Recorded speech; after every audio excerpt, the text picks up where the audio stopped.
अपने पुरखों को नमन करना चाहूंगा, जिनके कारण आज इस मंच पर हम लोग वक्तव्य देने के लिए तैयार हुए हैं।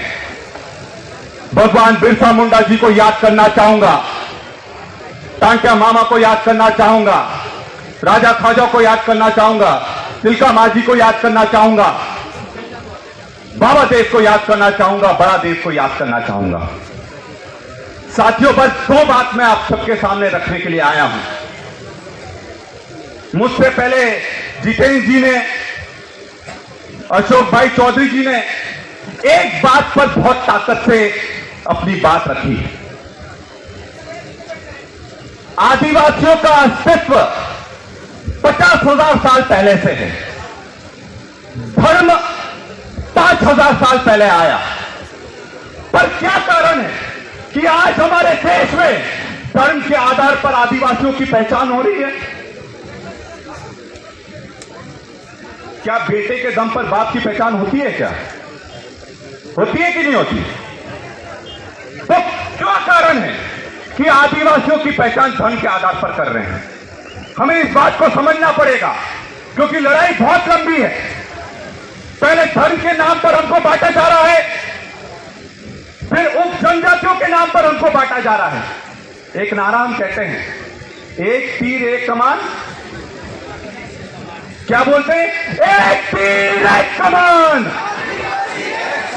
एक तीर एक कमान।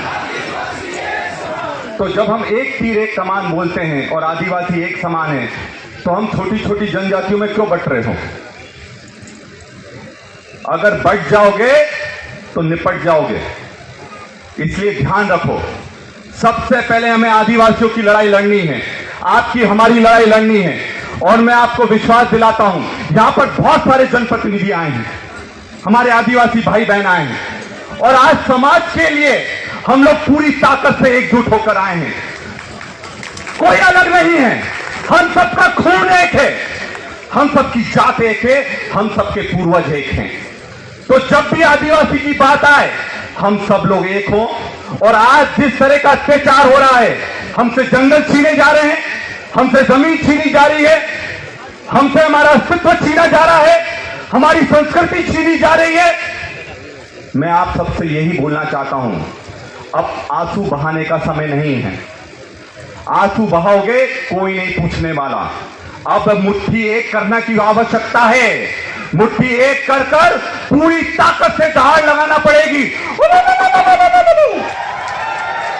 ये दहाड़ लगाओगे तब जाकर जो लोग हमारे अधिकार पर चोट कर रहे हैं ना, उनको दरकिनार करने का भार करेंगे।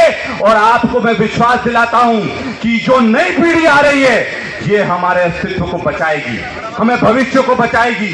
तो इस नई पीढ़ी की आवाज बुलंद करते रहो। और आप लोग याद रखना, जितने भी लोग यहां बैठे हैं, आप लोग आज आरक्षण के कारण आपकी पूछ परख हो रही है। और जब जब आरक्षण पर चोट होगी, संविधान पर चोट होगी, तो हम सब एक होंगे। होंगे कि नहीं होंगे? तो एक नारा लाओ, संविधान की रक्षा कौन करेगा? सारे हाथ नहीं उठ रहे, सारे हाथ नहीं उठ रहे। संविधान की रक्षा कौन करेगा? जनता की रक्षा कौन करेगा? आदिवासियों की रक्षा कौन करेगा? हम रक्षा भी करेंगे, और अगर जान देने की बात आई तो सबसे पहले हम लोग आगे रहेंगे, ये आपको विश्वास दिलाता हूं। बहुत बहुत धन्यवाद। जय हिंद, जय आदिवासी। सुनने को मिलेगी। तो चलिए गाइस, अपने स्टार्ट करते हैं।